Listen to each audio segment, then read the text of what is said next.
Hey everybody, welcome back to the recap of life during or love after lockup here on Jade and XD.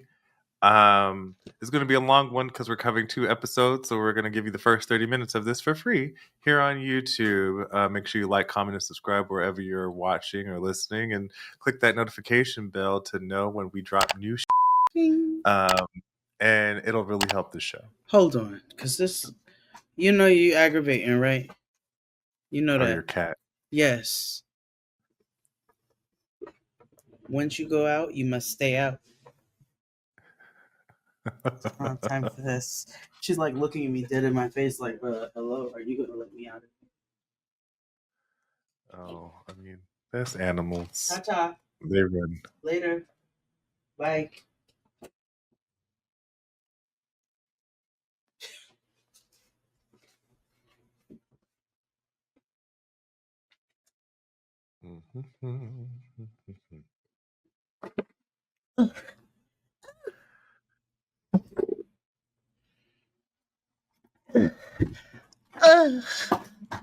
Okay. I'm back. So we're covering 2 episodes, right? Let's start with Wife of Warden first. Let's start with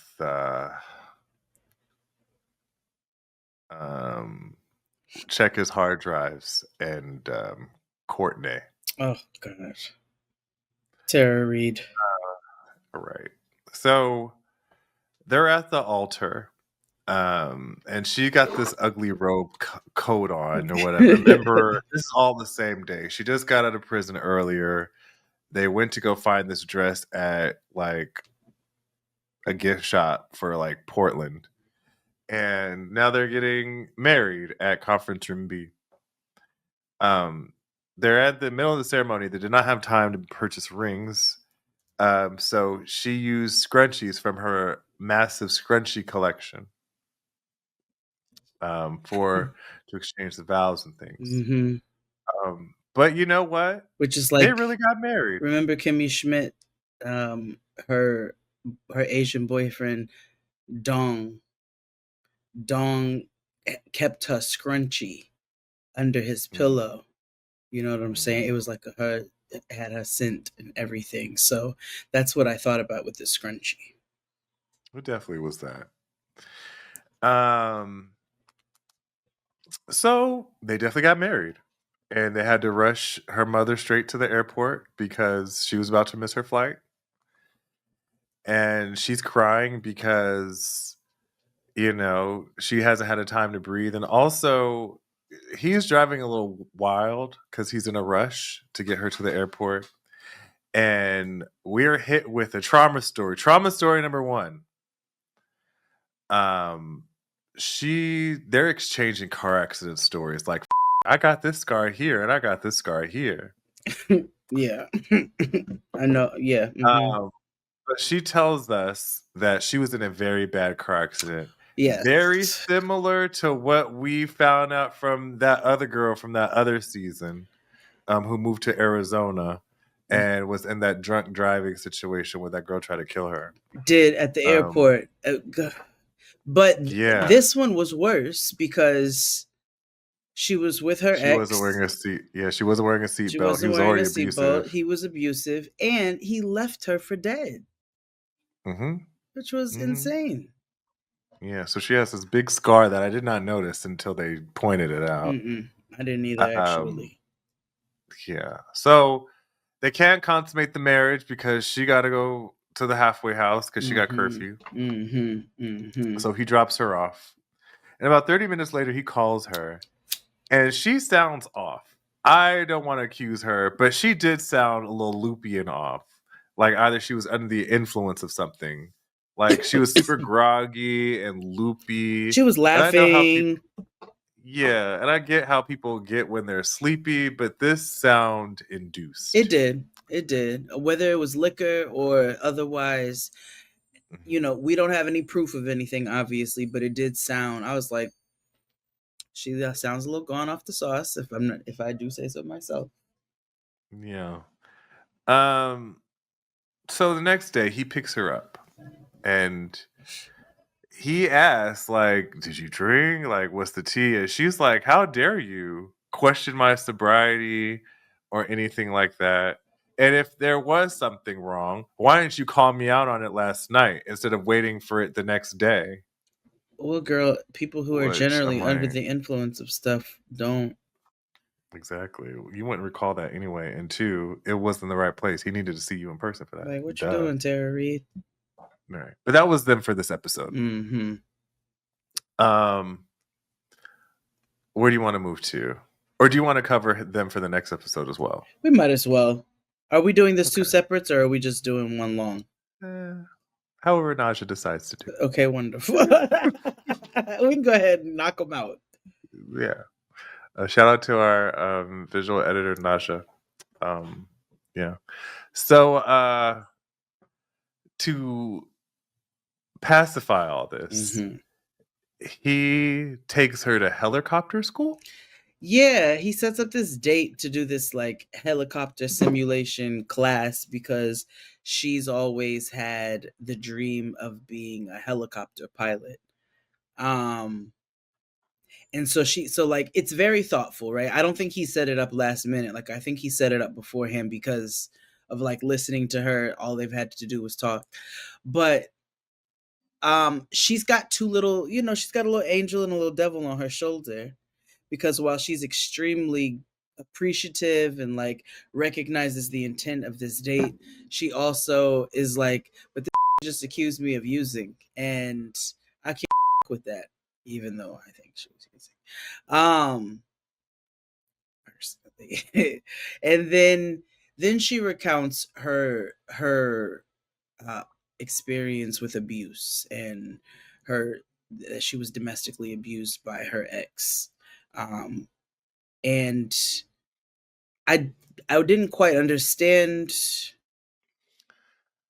It was definitely domestic abuse. That's not what I'm questioning. I just didn't.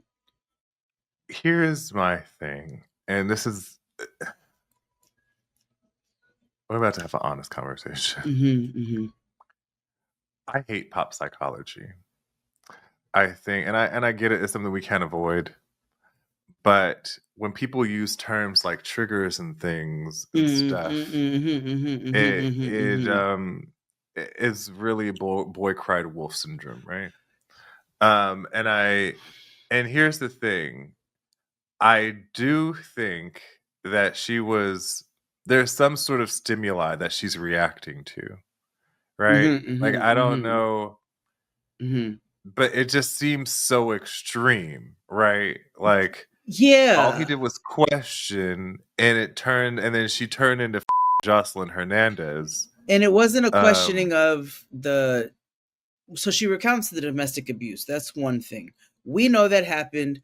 I left you for dead on the side of the road. Like, that's crazy. On the other side of things, they go to the sandwich shop.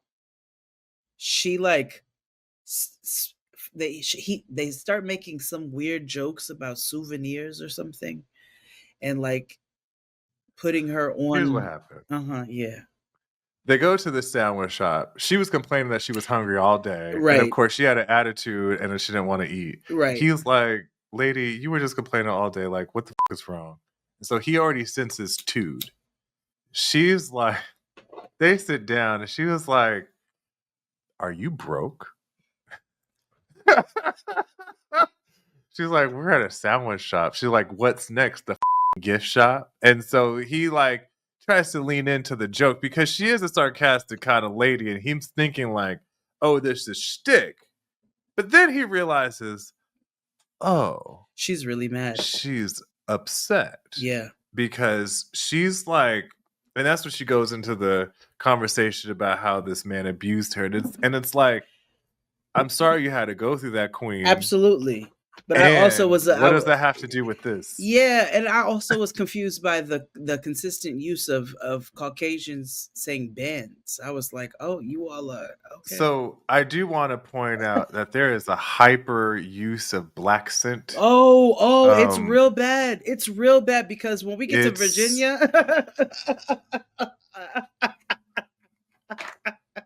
And also, but I actually But young Oh, Teen Kaya. Mom. Yeah, her Yeah. too. Yeah. Bye, Felicia. I'm like, what is happening? What am Yeah. I Teen living Mom right and Two now? Missing. Just What? it's so bad. But yeah, what happens? They end up getting to a bigger argument in the middle of the street. Yeah. And what is revealed is even more wild. Because I was trying to be on her side. And here's what it is. I think everybody's an asshole in the situation. I'm not going to defend him, and I'm definitely not going to defend her, but everybody's an asshole here. Yeah. Because whereas he was weirdo and a dickhead for trying to push this marriage on her or whatever, she also still has sugar daddies that she actively still talks to and was talking to 20 minutes prior to this argument, because little did we know. We saw this interaction happen on screen. She's doing They said roll that beautiful Snapchat. being footage. Literally. And she was like, and then give me $20 to my cash app. Yeah. In the core. You know what I mean? And it's not about the fact that she has sugar daddies. It's not even that. He was like, I told her to have sugar daddies. Like, I wasn't sitting her. I'm like, I love how these people are wising up now. Like, I'm not doing it, but somebody will. He goes, she lied and said that she doesn't have them anymore, but I know she does, and like, I don't give a. He's like, I don't. It's the care. fact that you lying to me. Lied like, just be honest and open. But why are you also now picking this fight in Uggs? Right. And don't call me broke, because he was very. You want to talk about triggered? Like, that was a prickle for him. That's where the AAVE came in. He was like, bitch, I spent 10 bands on that ring. I spent this many bands on this. The Sacramento came out. And I was like, oh, Stockton's in the house.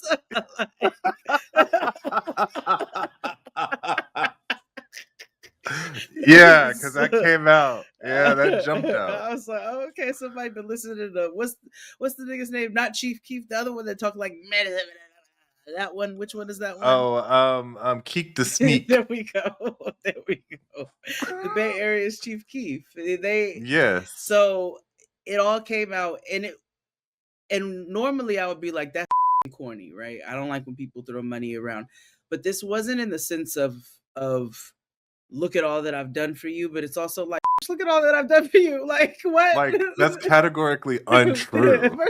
First of all, this is a gourmet sandwich shop. Second of all, he had to tell them, give me a version of a turkey club, because what y'all got is way too much for me. I want no pesto cashew aioli. Like, I just get y'all got mayonnaise.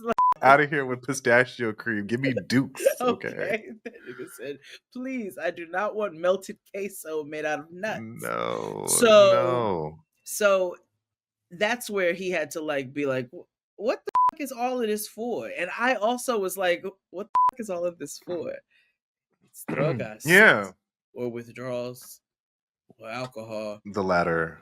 It's still withdrawal. And then a sprinkling of like, she didn't want to marry this like this, and that's also very understandable. So I can understand how maybe those other things happened because she was feeling pressure and those kind of things. And that's where I'm like, that you didn't give her a lot of like room in this scenario. But also, life is about choices, and she had the choice to say no. That's also true, because that bitch was gonna be stuck if she didn't get married. She gonna be at a half how. Yeah. Yeah. So there is also all of that. You have to suck it up, queen. You have to figure it out. Anyway, that was again, I don't want to defend him, but it doesn't seem like he's just a little freaky frog. Honestly, that really seems like the long and the short of it. Now, granted, I don't know if he was one of those weird white men that showed up in Charlottesville. Who knows? But from Sacramento, as far as what we see, he just, like you said, he's just a little freaky frog, freaky ass. He is 69 God. Well, that was it. Let's go with let Michael and Joey, because they drain me Okay. Oh, as the dish turns.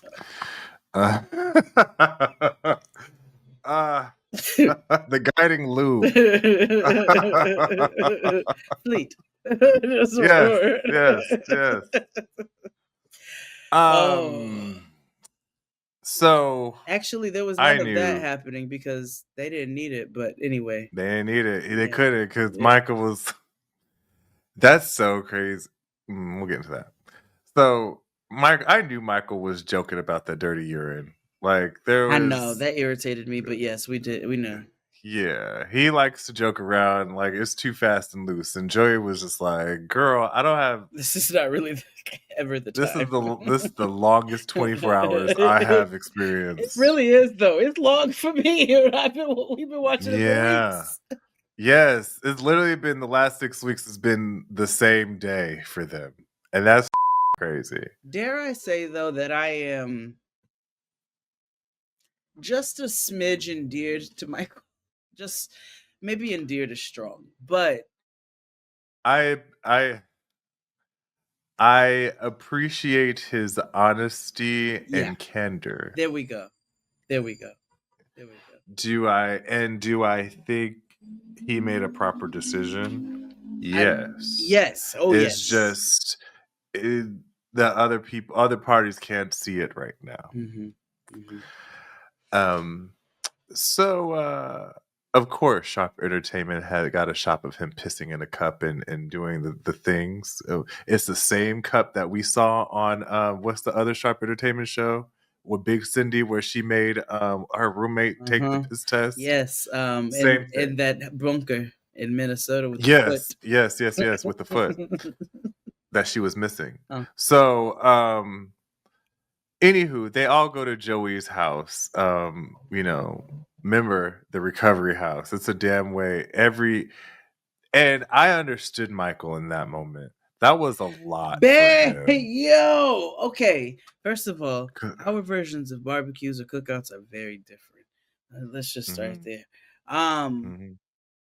That was wildly overwhelming.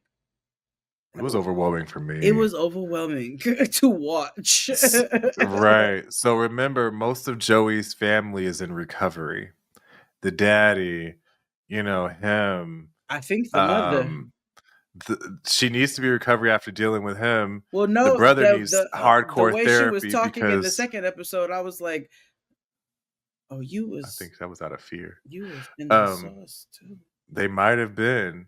And then the brother is not effective. He's so like hurt by everything that he needs therapy too. And I get what he was saying. It was like just it was so harsh, yeah. right? But I get it. They've been through a lot with Joey. So this is the first time Michael meeting the family. Remember a couple of seasons ago when we first met them, they only chatted on the webcam, and it was a very similar dynamic, right? Like an ambush. Like you're on drugs and you're trying to date my brother and son and nephew or whatever and he's on drugs too. And I see this isn't going to work because you don't seem committed, even though I've only known you for 26 seconds. Like, you know what I mean? It was a lot of like finger pointing and blaming and not giving him a chance at all. That happened then and it happened now in this situation. And asking him about like what adjustments he's making and what are you doing and what's your plan? And well, let's scare you straight with Joey's near-death experience. And like it just now, where the brother was correct is he clocked Michael was not ready to be in a relationship. And nor is he ready to be sober. And Michael doesn't really hide that either, to the point where Joey wanted him to be a little bit more fake with the family and lie to them, even though that's not helpful either, Joey. No. And you too big for that. You 40. You 48. They're 50. Like they're 50. Like dog. Michael's 40. You're 50. So I definitely saw how his family was extremely overwhelming, how that can be extremely overstimulating. And while they were coming from love, sometimes we have to realize that our approaches of love are not necessarily what somebody is ready to receive or they may not want that energy in that way. And I think many people, all of us, have been guilty of it at some point or another, in the way that we console a loved one or whatever the case is, with the best of intentions, but it's not necessarily the most helpful. Yeah, it's not in. And meanwhile, like he goes to get some air and call his friend and lets him know like I'm not okay because of what's happening. And I could see how this is re-triggering, right? And like you, working with people who are former substance users or current ones, right? There was always a pushback, right? And you'd always want to be like, well, why don't you want to get help? And that's not what it's about, right? You know, Yeah. people have to get ready and do it their own time. And also, there's nothing beneficial by finger pointing and harping, and that's doing nothing but going to make people retreat the opposite direction. Yeah. Now I giggled because when he called his friend, he was like, "They're a recovery family." Yeah. And when he called them a recovery family, I was like, that should not be as funny as it is. Yeah. Like, But that shit is funny because he was like, "There's a recovery family. Everybody's up, and they are." and they are all on the straight and narrow now, and like, it's too much. It's too much. Yeah, it's too much for you, girl. But they make it. They even pray over this on the way out the door. I was like, "Oh, you all continue to be smothering until the very last second." Copy, got Mm-hmm. it. And if I was Michael, I would have left too. I'd be like, "Oh, that's too much. I want to drink and do drugs. That is easier to do that." And while I know that it's fine for me to smoke a cigarette right here, because this is a recovery household, I'm gonna go take a walk down the block to go do that, Mm-hmm. because I just can't. Exactly. We I'll get can't. my cigarette cup of coffee down the block Exactly. Let me get a like a light and normal sweet to person. go. Yeah. So they survived the barbecue cookout, whatever it was, and Child, that's Michael hot dogs on is the grill. yeah, Michael is just exasperated. He has nothing left in the Yeah. tank, and he's just over it. And he tells Joey that using isn't on his mind, but something else is. He was like, if I stay busy though, I won't think about using and I'll be all right. Mm-hmm. And we learned something about Joey, about his triggers and usage. And we learned that Joey's trigger is loneliness, which makes me nervous about what's to happen. Because Joey is rather sad, right? He's always looking for someone to love, and you know, gay life, when you've never been in a relationship and you're a certain age, that can harp on you Mm-hmm. like in ways that you can't even imagine. And so Mm-hmm. he's been, you know, I see why he turned to substance for whatever, because that also opened up a world to him, Yeah.